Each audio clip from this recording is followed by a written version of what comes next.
I'm gonna completely break down both situations.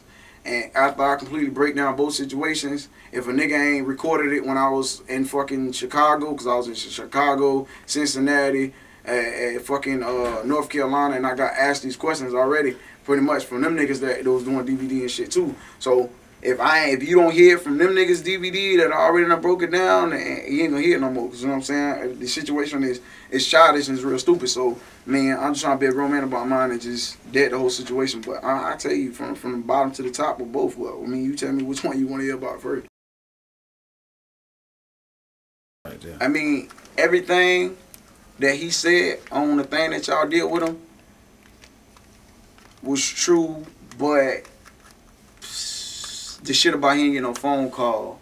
I called him the day that Justice League reproduced the record, and I told him, you know what I'm saying, I did a production deal with these niggas. I'm spending $7,500 a month to pay an independent radio promoter to promote this record. Y'all niggas know, every other nigga know, every time they see this fucking CD at the club, it's me and my niggas with me passing this shit out and promoting this shit and driving up here and doing these free shows and paying to get on shows and whatever a fucking nigga gotta do to break the situation. And Justice League look at me like, you doing all of this, you spending all your dough on all of this situation, and you going home for this song, you trying to make this shit work to the point where you paid Bolo for the original beat, bought that shit from me, you paid Payne, you paid the independent radio promoter, you spent over about damn 100 grand on the promotions as far as the damn rap truck around this motherfucker, all the CDs, I did a DVD. Me and my cousin Pat and shit trying to go half on shows. If he ain't putting up for the show, I'm putting up for the show. He ain't organized. Like, the nigga, I put in all of this shit, and then the nigga just on the record. You know what I'm saying? And he's just on there. And it's, what the fuck, I'm like busting my ass to try and make this shit work. And he's just on the record, and he on the record just out of the simple fact of respect I have for him. I feel like out of respect of me not being a bitch ass nigga, I heard the record and was like, yeah, this shit, he should have did this shit, did that. Call a nigga, yo, nigga, the record you got that's on that one beat, that what's the name on there? Yeah, I mean, motherfucking you, Joe Boy, and I don't know who the other nigga is that's singing on there, but yo, that shit straight, but y'all shit, man. You know what, dog, I got an idea of what I want to do with the record. And I want motherfucking to do the record over, and I want to do some different shit and have T-Pain on it. But I don't want to be a bitch nigga and just do the shit. And then niggas we from the same city, nigga. We from the same spot. I want niggas coming at me like, dog, this nigga stole a record. Like, I tried to prevent that whole stole a record shit.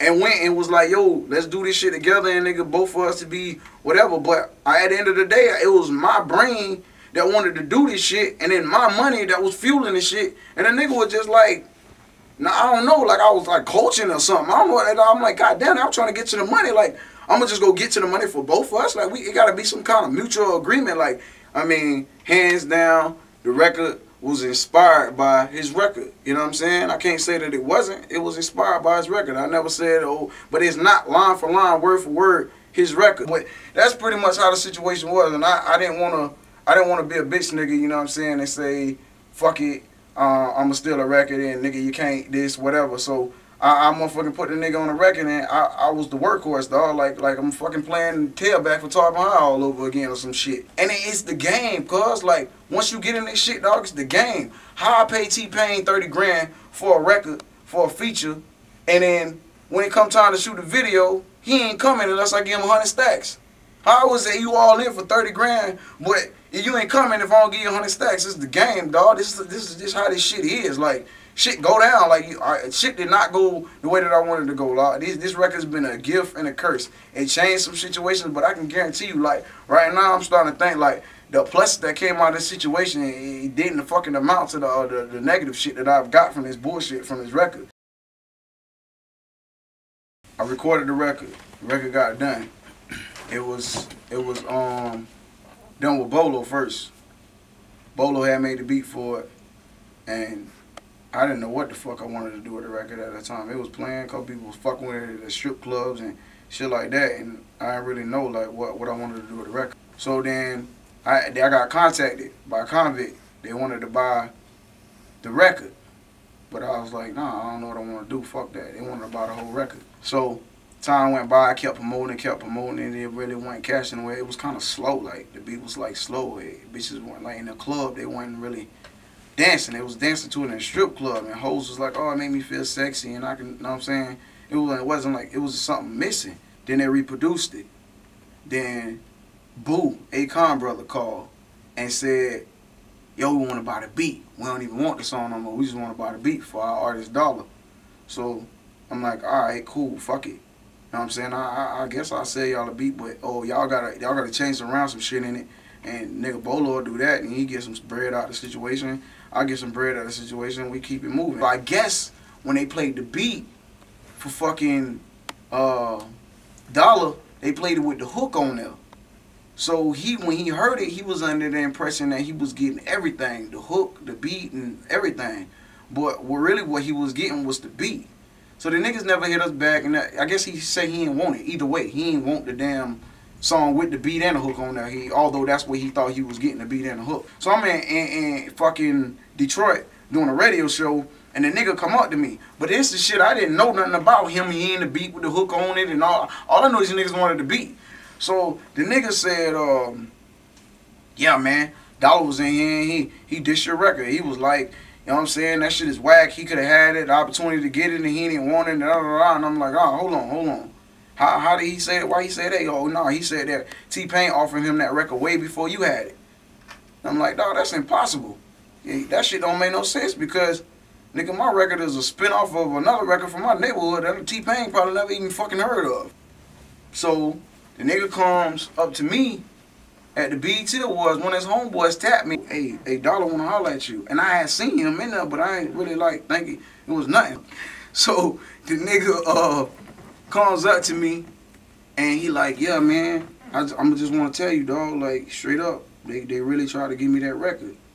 And I'm like, dog, man, that shit is crazy. Like the record came from another, like, you know what I'm saying, came from another record, dog. Like it was inspired by another nigga record that's from my city and shit, you know what I'm saying?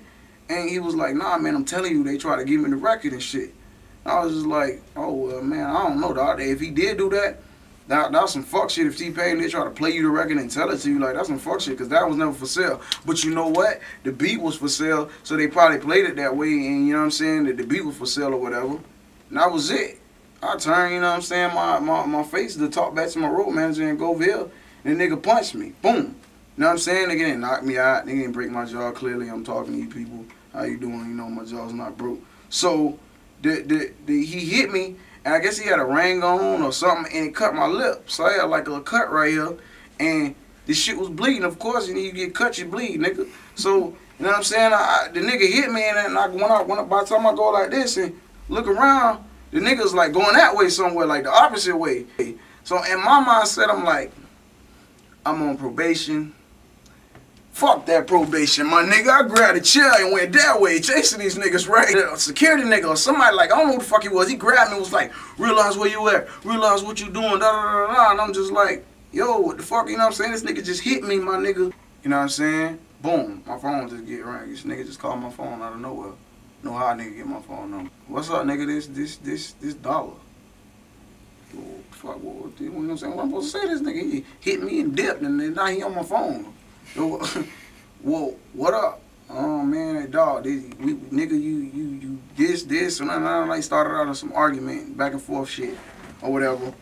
And then I said, dog, real talk, nobody, motherfuckers, if you go online right now, motherfuckers is saying we did this shit for a publicity stunt. Like, my album just dropped, and I got a record with T-Pain, you got a record with T-Pain, nigga act like they don't know us. They don't know what the fuck we got going on. Nobody knows us. We did this for attention. And I ain't you know what I'm saying? I ain't doing no motherfucking publicity stunts and all that shit. Like, I don't with none of that. This shit just happened. Situation completely blown out of proportion. I mean, I'm a man by mine. I'm willing to take the L. You know what I'm saying? I'm completely humiliated right now. All over the internet, niggas just saying my jaw broke. Niggas just saying you knocked me out. And that ain't the situation. But, nigga, I'm 25 years old. You know what I'm saying? I'm in this shit to try and get some money and make sure my niggas is straight.